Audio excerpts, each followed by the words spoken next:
Doctor, tiene el micrófono silenciado. Estamos embolatados hoy. Ok, ¿ven la presentación? Yo sí la estoy viendo, no sé si los demás. Bueno, Sí, entonces yo vamos sí a... la veo. Muy bien, gracias.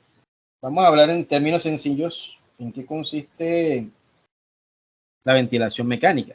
Es un método simplemente que reemplaza la función ventilatoria, la mantiene, ¿verdad? La función pulmonar cuando el paciente lo requiera. Eso, pues, mientras resuelve la causa en que lo mantiene ventilado, ¿sí? Y todo el manejo vira hacia que se deben resolver esas causas para revertir el proceso que conllevó al paciente a mantenerlo en soporte ventilatorio. ¿Cuál es el manejo de los pacientes de la unidad de cuidado crítico? Buscar el equilibrio, buscar la homeostasis, ¿verdad? El intensivista o el médico de UCI, ¿cuál es su labor? Pues tratar de mantener esa homeostasis, ese equilibrio. ¿Y cuáles son los dos grandes sistemas que se comprometen o que, digámoslo así, motivan a que un paciente esté en la UCI o en una unidad de cuidados intermedios? El soporte. En cuidado intermedio, soporte hemodinámico más que todo y probablemente soporte ventilatorio no invasivo. Se puede manejar en unidad de cuidado intermedio. Y en la UCI, ese paciente que requiera soporte hemodinámico, ya sea con uno o con dos, o uno o doble soporte vasoconstrictor o vasodilatador, según requiera el caso, y el soporte ventilatorio, tanto invasivo como no invasivo. ¿Quiénes requieren o cuál es la condición para que un paciente se le indique soporte ventilatorio no invasivo? Es decir, ponerle el ventilador con el tubo puesto en la boca, ¿verdad? Ese es el invasivo. Y en no invasivo, ponerle el ventilador con una máscara de alta presión sin tubo. ¿Cuál es la condición para esta última? Que el paciente esté consciente, ¿ya? Que esté consciente. Un GLaCO por encima de 10-12 para que pueda adaptarse o acoplarse a esta función respiratoria, para que pueda adaptarse al ventilador cuando él le mete la presión positiva, mete esa concentración de oxígeno que él necesita. Poder hacer la inspiración cuando la presión positiva está activa. ¿Sí me hago entender? ¿Qué se requiere para esa ventilación no invasiva? Que el paciente esté consciente, orientado y que pueda seguir adaptado al ventilador. ¿Ok? Y el paciente que requiere ventilación invasiva, pues obviamente es un paciente que vamos a someter a sedación, a analgesia, ¿verdad? Para que pueda el ventilador cumplir esa función pulmonar. El ventilador en primera instancia, cuando usted intuba a la persona, si tiene algo de conciencia, tiene que someterla a la inconsciencia. ¿Por qué? Porque la ventilación invasiva es un procedimiento en el que usted, para hacerlo bien, para hacer una buena laringoscopia, para ver bien la vía aérea, ¿verdad? Para que pueda ubicar el laringoscopio, la punta del laringoscopio, la punta no,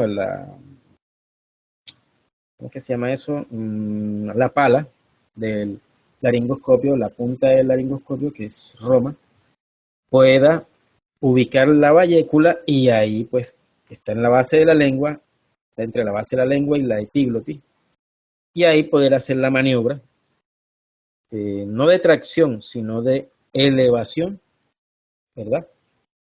De la laringe. Ustedes saben que la laringe tiene la particularidad de que puede movilizarse hacia arriba, hacia abajo y un poquito hacia los lados.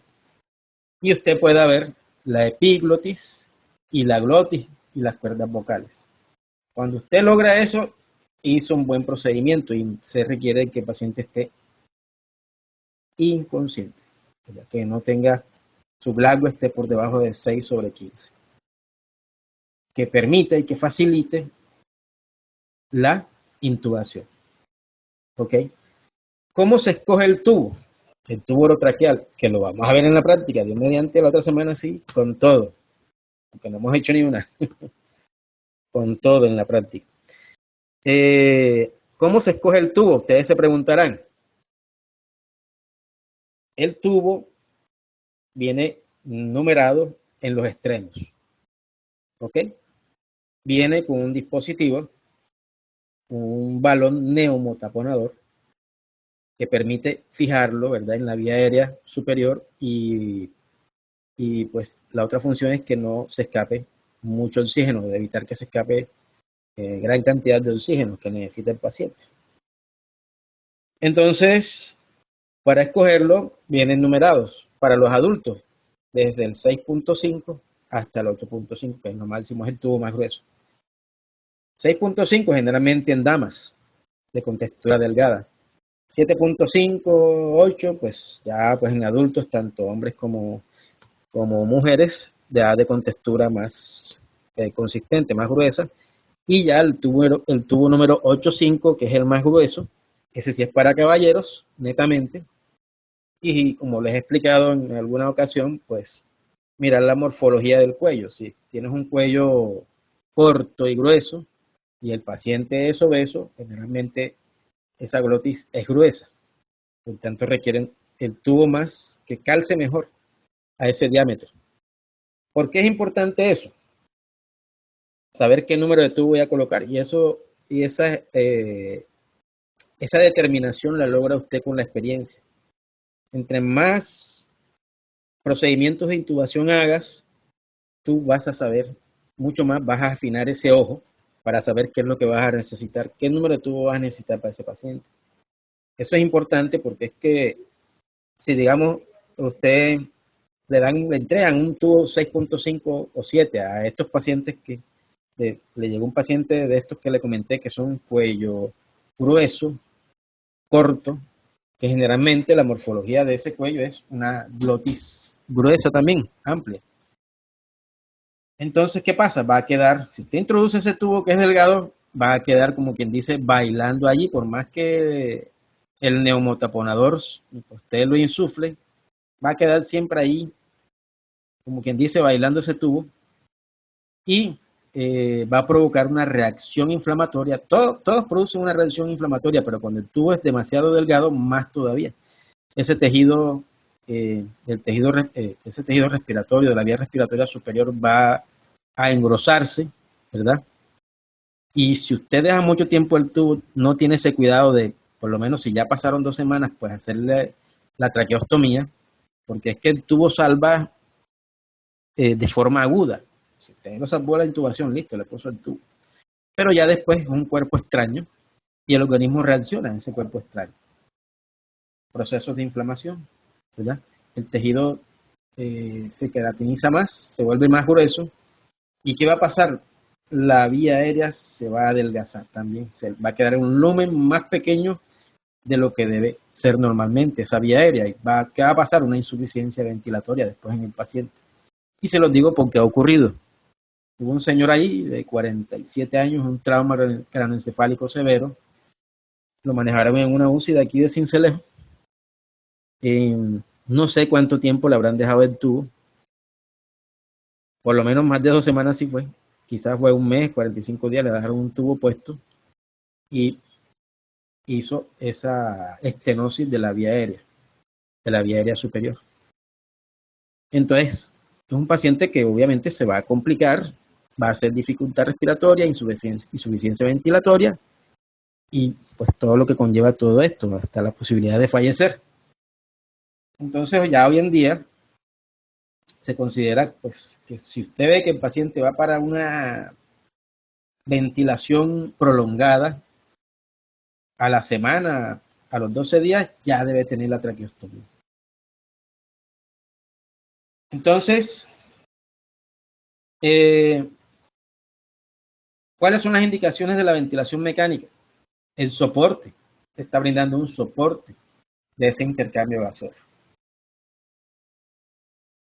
Entonces usted va a tener aquí una valoración del equilibrio ácido-base, por eso es importante que también lo sepan. ¿Cómo interpretar el equilibrio ácido-base? Seguramente ya lo han hecho con el doctor Otero en la lectura de la gasometría arterial con lactato, cómo está el pH, cómo está la PCO2, cómo está la CO2, cómo está la presión de oxígeno, que les ayuda a calcular, a decidir si el paciente está acidótico o tiene una alcalosis y ahí toman la decisión. Entonces, estos son los parámetros que usted mide, si está normocárnico, si está hipercárnico, si está hipocárnico, ¿verdad? Y de ahí usted define las necesidades de ese paciente. La evaluación del paciente de UCI, cuidado intermedio, es diaria, todo el tiempo, por eso es que se encuentra monitorizado, por eso es que usted ve que los auxiliares toman signos vitales todas las horas, porque todas las horas, las 24 horas, hay que estarlo reevaluando y evaluando. ¿Ok? Entonces, la oxigenación arterial, pues, ustedes saben que depende de factores como la hemoglobina, la concentración de oxígeno, el gasto cardíaco, cómo está ese paciente en su tema cardiovascular.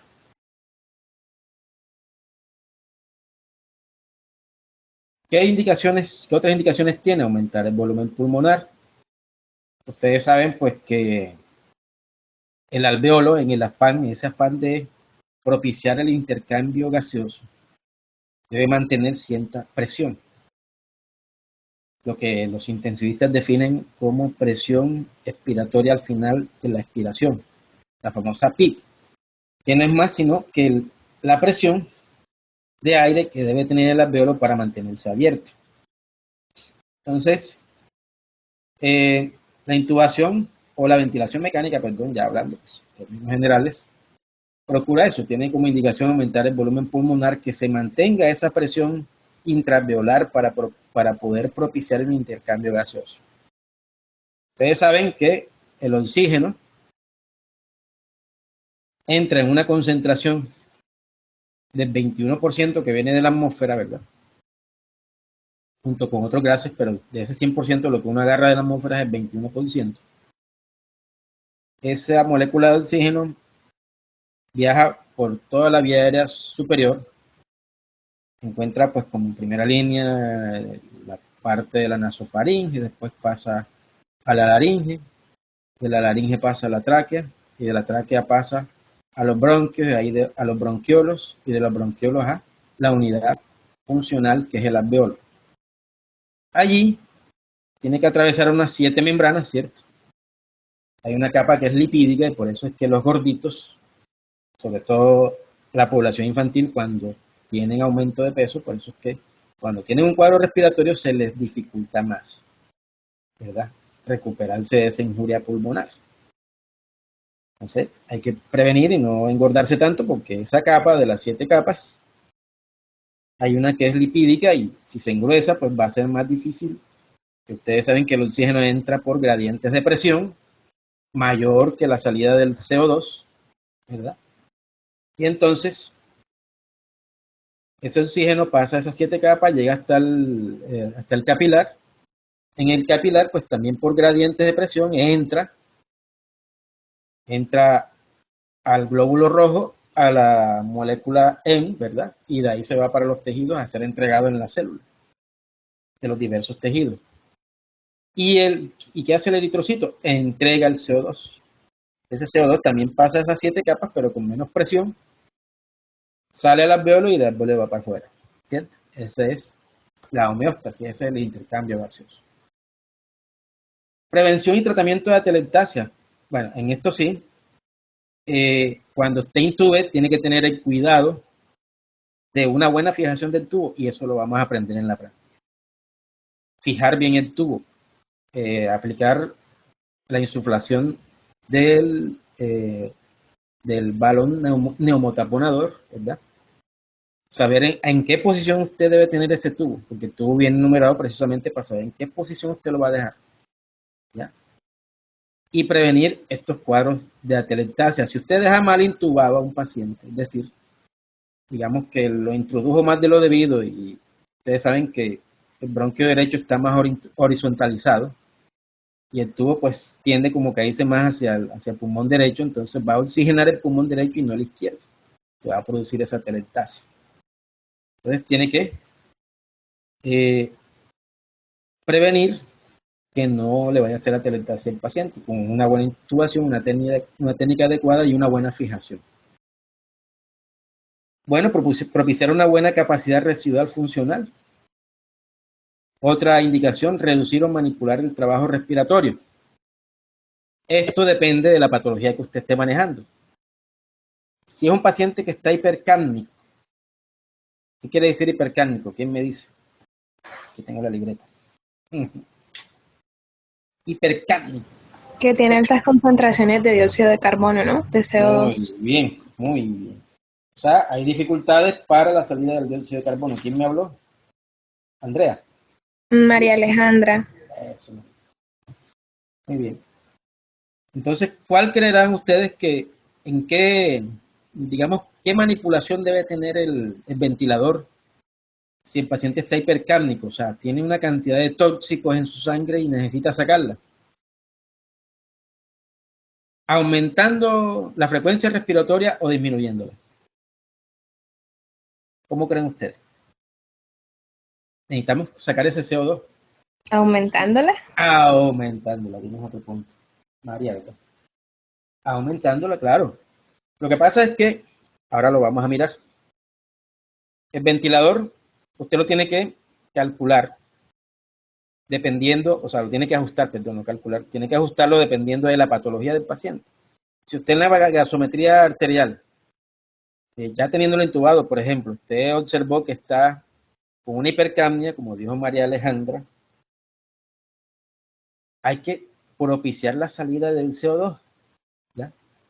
Hay que propiciar la salida del CO2. ¿Y cómo la propiciamos? Aumentando la frecuencia respiratoria para que se vaya saliendo, para que se produzca un aumento de ese intercambio gaseoso, ¿verdad? Y vaya disminuyendo esa hipercapnia. ¿Y qué hacemos con el ventilador? Como el paciente, cuando lo intubamos, por lo menos, y es regla general de la UCI, por lo menos tiene que durar 24 horas intubado, para ver cómo es el comportamiento, ¿verdad? Dependiendo de la patología que también tenga. Dependiendo de su comportamiento, por lo menos las primeras 24 horas hay que ir analizando y viendo mediante todos los parámetros cómo está la gasometría arterial, cómo está el equilibrio ácido-base, cómo está la presión arterial, si está requiriendo de soporte vasopresor o vasodilatador, cómo está la función renal, ¿verdad? Cómo está la función renal, importantísimo. En fin, verificar todos esos sistemas, ¿verdad? Que al fin y al cabo analizan cómo está la perfusión en todos los tejidos importantes, cerebro, corazón, pulmón y riñones. En última se analiza todo eso. Entonces, el ventilador, en esas primeras 24 horas que ese paciente va a estar sometido a la ventilación mecánica, porque es que el paciente, la respiración la hace el ventilador, no él, porque él está sedado. ¿Ya? Tiene sedación, está en coma profundo. ¿Y quién está respirando por él? El ventilador. Entonces usted tiene la capacidad de que al evaluar el paciente nuevamente, si tiene, por ejemplo, lo que acabamos de decir, un cuadro de hipercapnia, usted tiene la capacidad de cuadrar o de manipular, como dice aquí, manipular el trabajo respiratorio. ¿Ok? ¿Cuál es el objetivo? También disminuir el alto consumo de oxígeno en el miocardio.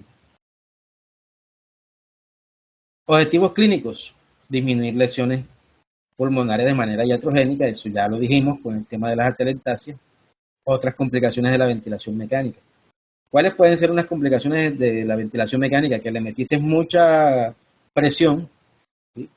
O le metiste mucho volumen, y ¿qué le puedes ocasionar al paciente? El barotrauma. Aumento de la presión, puede reventar el tejido. Principalmente, uno de los objetivos es revertir la hipoxemia, y si revertimos la hipoxemia, revertimos la acidosis respiratoria, aliviamos el trabajo respiratorio en la parte aguda, permitir, bueno, esto ya realmente es, ¿cómo les diré? Previo a la misma intubación, previo a la misma ventilación, la sedación. Se nos hace más fácil pues manejar pacientes sedados. Obviamente, pues no está de más decirle que el paciente que viene en parada cardiorrespiratoria, ¿sí? No hay necesario pues colocarle sedación porque ya viene con un largo de 3:15. Ya ese paciente no hay que sedarlo, no hay que colocarle ni fentanil ni midazolam, ya, porque si lo sedas, pues lo vas si le pones medicamento sedante, lo vas a entrar en una fuerte depresión respiratoria más de la que, con la que viene, ya, porque qué más depresión respiratoria que está en paro cardiorrespiratorio. Disminuir el consumo de oxígeno sistémico y el músculo cardíaco, ¿ya? Aquí reducir la presión intracraniana. Ustedes saben cuando hay un síndrome de hipertensión endocraniana, la triada pues es hipertensión. ¿Cuál es el otro? Papiledema. ¿Y cuál es el otro signo? Hipertensión, papiledema y cefalea, ¿ya? Por varias causas, puede ser por una crisis hipertensiva, ¿verdad? Por trastornos metabólicos. Esto, pues, cuando en los temas de politraumatismo, pues también permite en el paciente la estabilización de la pared torácica. Entonces, aquí les voy a resumir cómo hacemos, ¿cómo les diré? Cómo hacemos el cuadre, la palabra no es cuadre, cómo manipulamos el ventilador, ¿verdad? En los diferentes modos ventilatorios.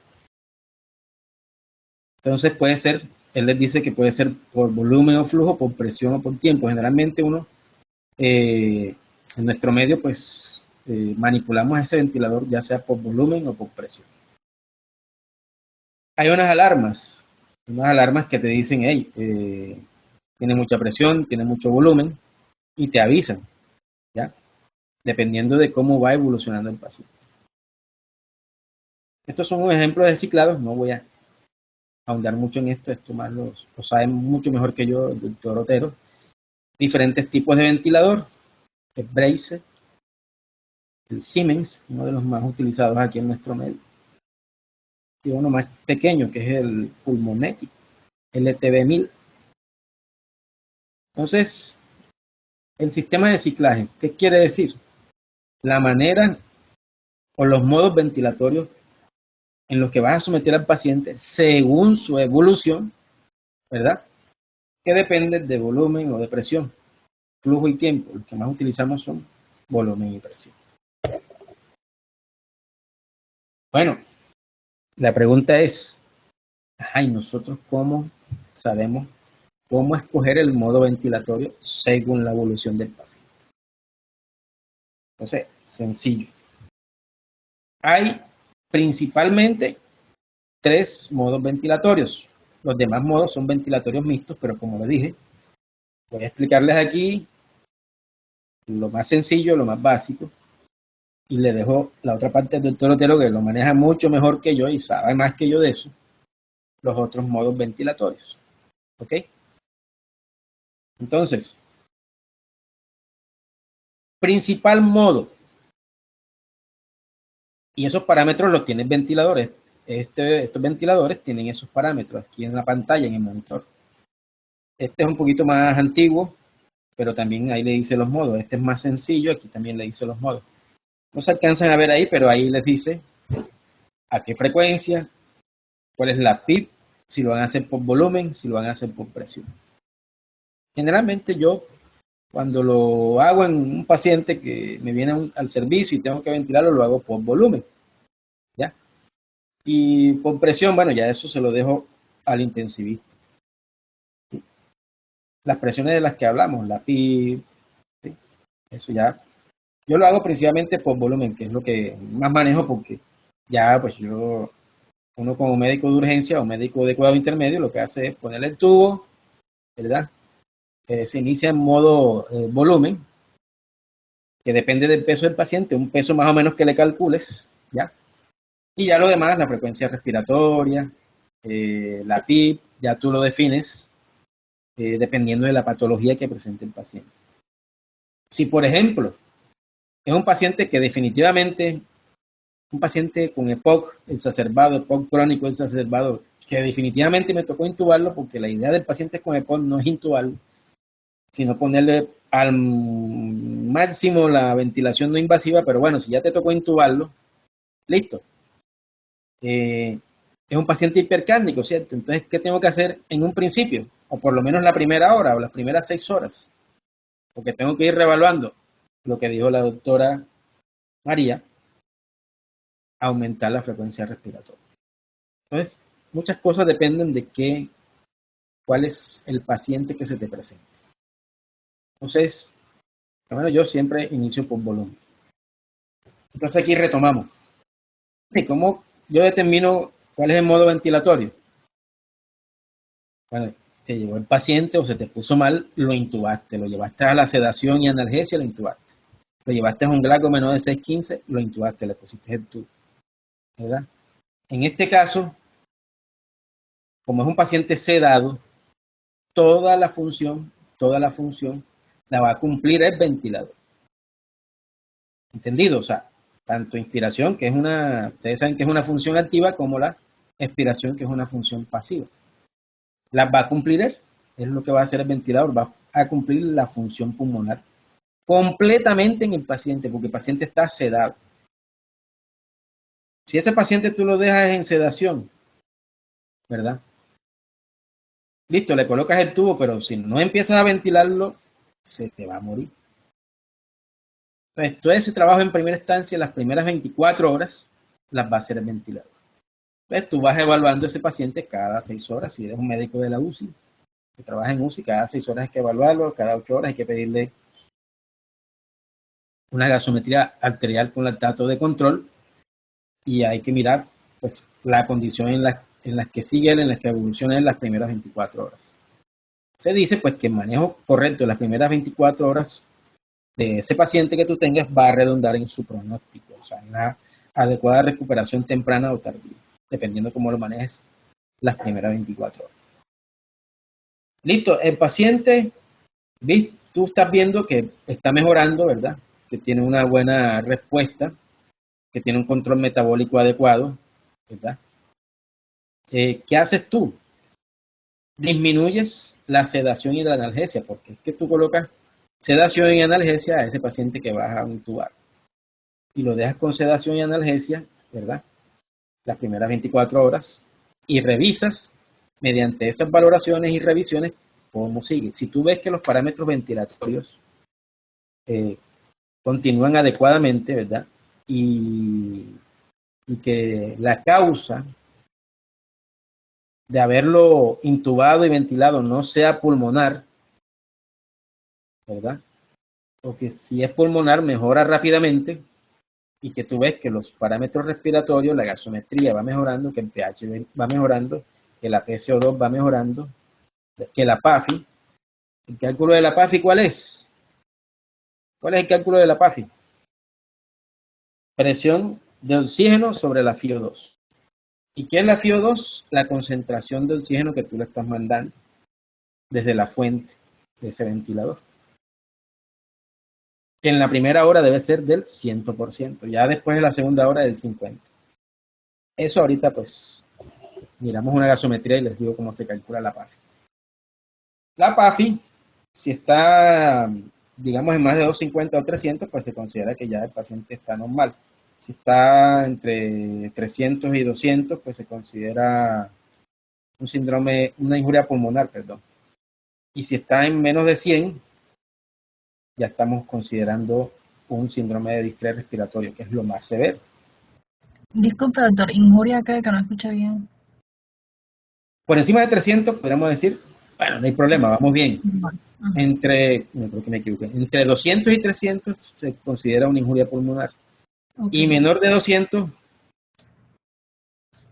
Distrés. consideramos un síndrome de distrés respiratorio, o sea, lo más severo que puedes tener un paciente.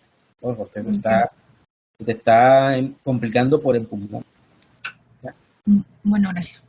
Ok, entonces, cuando ya tú ves que ese paciente va mejorando, le das un periodo de 24 o 48 horas, ya le vas quitando la sedación, tú le vas quitando la infusión, se la va reduciendo, no se puede quitar de un solo tajo, se la va reduciendo, ¿ya? En la bomba de infusión, si estaba a 5 Gc hora, por ejemplo, y tú ves que el paciente va respondiendo mejor, que los signos neurológicos están estables, tú le vas quitando la sedación. Si estaba en 5, le vas a 4, después a 3, después a 2, después a 1 y después ya se la quita. ¿Ya?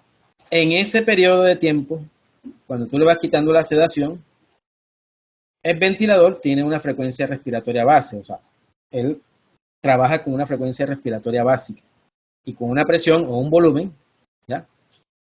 Dependiendo del ventilador que tengas, escogido por el operador. Y asimismo, ese ventilador, por medio de sus sensores, él detecta cuando el paciente mete una respiración, ¿ya? Y lo deja que él la meta, deja que él respire por sus propios medios. Por eso se llama asistido controlado. ¿Sí me entienden? El ventilador viene con una frecuencia respiratoria, o sea, viene con una función pulmonar base. Dice, bueno, yo le meto tantas respiraciones así, tantas inspiraciones y expiraciones. Pero cuando el paciente se va despertando, ya él quiere ir respirando por sus propios medios. Entonces, cuando él hace eso, la primera vez el ventilador lo detecta y lo deja. De tal modo que si el respirador metió 12 respiraciones por minuto y el paciente empezó a meter 2, 3, 4, 5, 6, ya el ventilador lo va dejando, ¿ya? Porque ya el paciente se está despertando. Y cuando ya el paciente respire por sus propios medios, ¿ya? Se llama asistido, es decir, el paciente realiza todo el esfuerzo ventilatorio. Entonces, igual, mira cómo está en la parte gasométrica. Si está todo bien, le retiras el tubo. ¿Ok? Esos son los 3 modos ventilatorios principales. Entonces, estaba yo buscando por aquí una diapositiva que lo explicaba de manera sencilla. De todas maneras, voy buscándola y les voy a presentar mientras tanto el video de la parte respiratoria. Uso de, bueno, aquí está, intubación orotraqueal.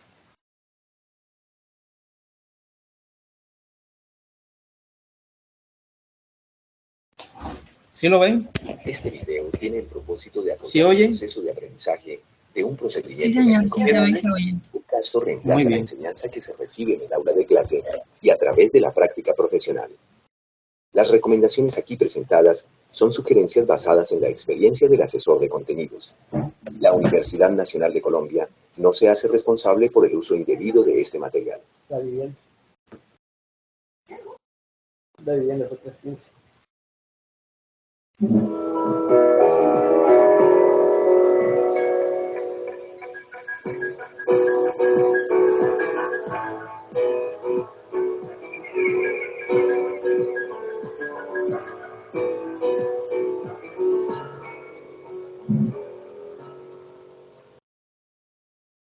Todos los días, miles de personas en el mundo presentan alteraciones respiratorias que en muchos de los casos ponen en peligro su vida o pueden generar complicaciones severas e irreversibles.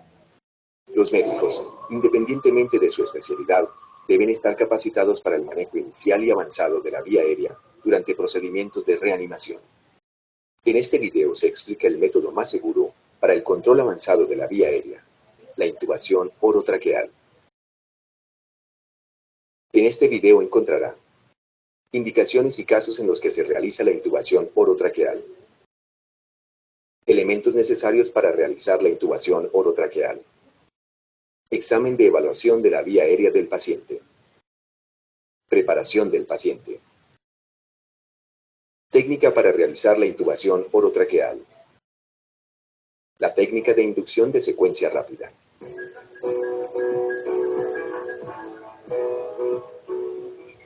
La intubación orotraqueal consiste en la colocación de una sonda orotraqueal o tubo dentro de la tráquea, a través de la boca y la faringe, con el fin de proporcionar al paciente ventilación, oxigenación y o gases anestésicos, según la indicación por su estado clínico. La primera indicación para realizar la intubación orotraqueal es la oxigenación inadecuada. Estos pacientes presentan una presión arterial de oxígeno disminuida, que no se corrige con oxígeno suplementario administrado con máscara facial. Es el caso de personas que presentan apnea, paro cardiorrespiratorio, intoxicaciones exógenas, insuficiencia respiratoria y pacientes bajo anestesia general. La segunda indicación es la ventilación inadecuada por presencia de presión arterial de dióxido de carbono elevada. Un ejemplo de esta situación son los pacientes con enfermedad pulmonar obstructiva crónica descompensada o bajo el efecto de medicamentos que disminuyen el volumen de oxígeno inspirado, como los anestésicos. La tercera es la depresión de la conciencia, en pacientes con escala de Glasgow menor o igual a 8. Situación en la que se puede presentar broncoaspiración por depresión de los reflejos de defensa de la vía aérea. Cuando la conciencia se encuentra deprimida, se deben controlar y aspirar las secreciones pulmonares y bronquiales. Estas acciones se facilitan con esta técnica. La cuarta son los protocolos de manejo del soporte vital avanzado en el tratamiento de paro cardiorrespiratorio, en el cual se presenta hipoxemia, retención de dióxido de carbono e inconsciencia.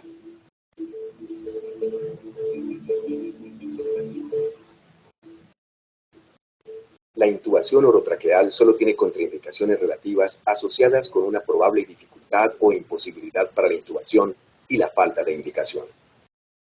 La intubación difícil debe ser manejada por el especialista, y en estos casos se puede optar, entre otras, por una traqueostomía o una intubación nasotraqueal.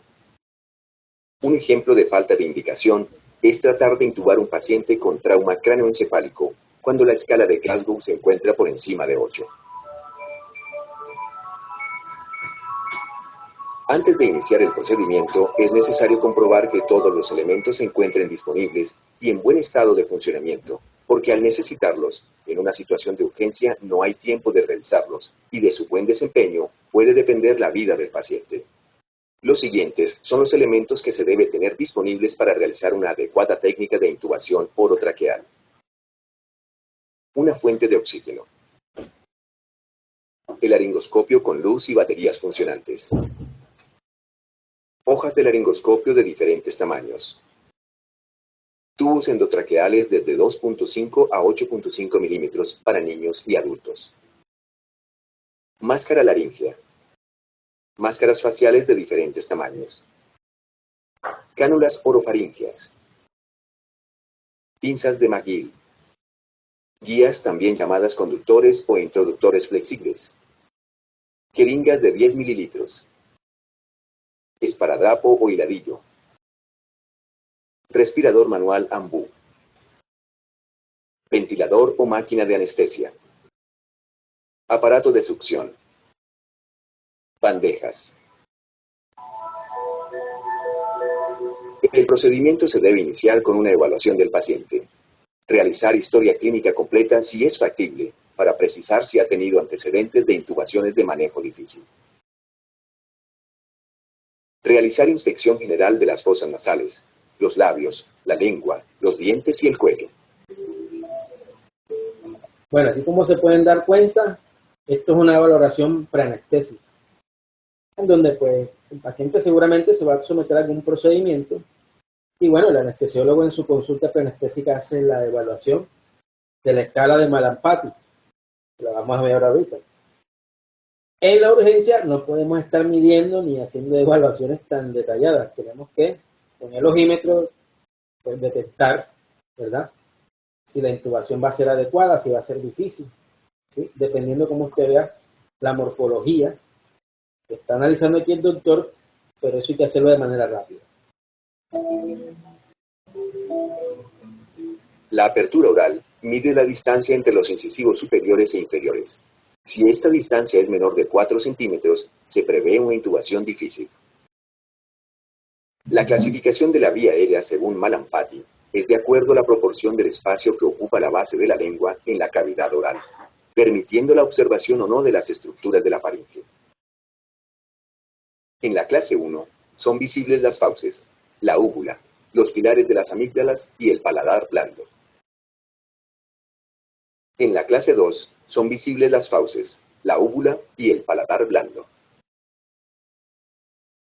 En la clase 3 son visibles el paladar blando y la base de la úvula. Posteriormente, Samsung y Jung añadieron una cuarta clase. En la clase 4 solo es visible el paladar duro. La distancia tiroidea se mide desde el borde superior del cartílago tiroides hasta el punto más saliente del mentón, con la cabeza en máxima extensión. Si esta distancia es menor de 6 centímetros, se prevé una intubación difícil, porque se asocia con una laringe alta y anterior que no se puede visualizar con el laringoscopio.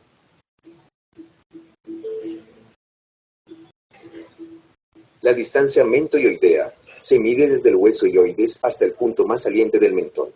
Normalmente mide más de 3 centímetros. Si la distancia es menor, implica una probable intubación difícil. La capacidad para la movilidad de la mano mide el máximo movimiento hacia adelante de los incisivos inferiores relacionado con los superiores. Grado 1. Capacidad de llevar los incisivos inferiores por delante de los superiores. Anticipa una intubación fácil y se considera normal. Movilidad mayor a 0 centímetros. Grado 2. Si el paciente alinea los incisivos superiores y los inferiores y no es capaz de llevar los incisivos inferiores por delante de los superiores, anticipa alguna dificultad.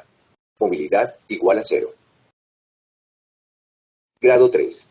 Los incisivos inferiores permanecen detrás de los incisivos superiores. El paciente es incapaz de alinearlos. Se anticipa una dificultad para intubar. Movilidad menor a 0 centímetros. La evaluación de los movimientos de la columna cervical se realiza con el paciente de pie y la cabeza en posición neutra. Se traza una línea horizontal imaginaria que pasa por el borde inferior de los dientes superiores. En ese momento se le pide al paciente que extienda la cabeza al máximo. Se traza una nueva línea imaginaria que pasa por el borde inferior de los dientes superiores. El ángulo formado por estas dos líneas debe ser superior a 35 grados. La evaluación de la vía aérea requiere adicionalmente en los pacientes politraumatizados la verificación de si el paciente tiene sospecha o no de lesión de columna cervical. La movilización del cuello en este tipo de pacientes puede desencadenar secuelas neurológicas irreversibles como la cuadriplegia.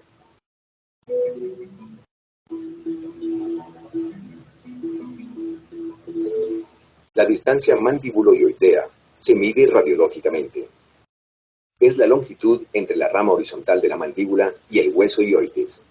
En hombres es de 2 centímetros y en mujeres de 1.5 centímetros. Es necesario obtener el consentimiento informado para garantizar que el paciente acepta el procedimiento conscientemente, conociendo los posibles riesgos y complicaciones. La preparación del paciente se inicia con sedación para disminuir su ansiedad. Se usan benzodiazepinas como lorazepam por vía oral la noche anterior. 30 minutos antes del procedimiento se puede administrar otra benzodiazepina como el midazolam por vía intravenosa. En pacientes inconscientes o en paro cardiorrespiratorio no es necesario ningún tipo de sedación. Cuando la intubación es programada, como en los casos de los pacientes para anestesia general, la ingesta de sólidos se debe suspender de 6 a 8 horas antes del procedimiento, para reducir el riesgo de broncoaspiración. En un alto porcentaje de los casos, el procedimiento de intubación se debe realizar de forma urgente, por lo que la preparación del paciente se dificulta.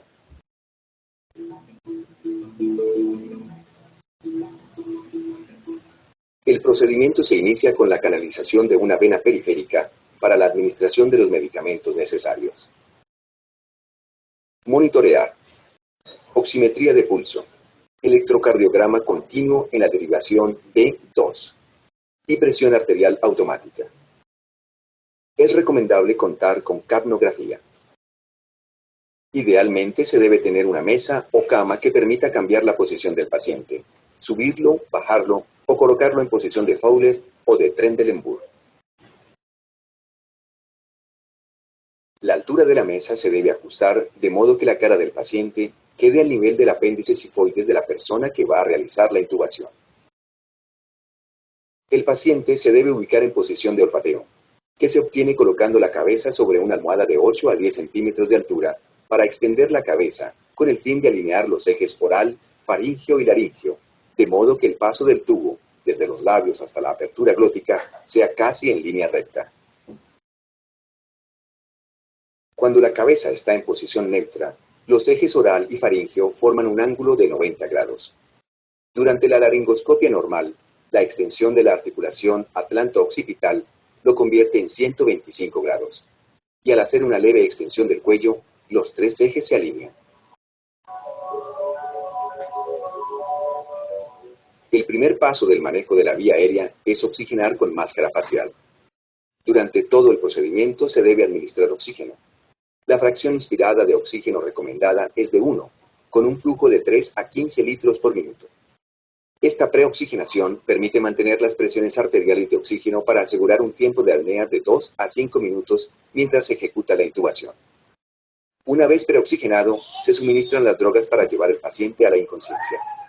Se utilizan un hipnótico, un analgésico y un relajante muscular. Revisar el correcto ajuste del mango, la hoja del laringoscopio, verificar que la fuente de luz del laringoscopio esté funcionando. Los elementos necesarios deben estar al alcance de la mano. Desplazar la mandíbula hacia adelante y abrir la boca del paciente con la mano derecha. Sostener el mango del laringoscopio con la mano izquierda.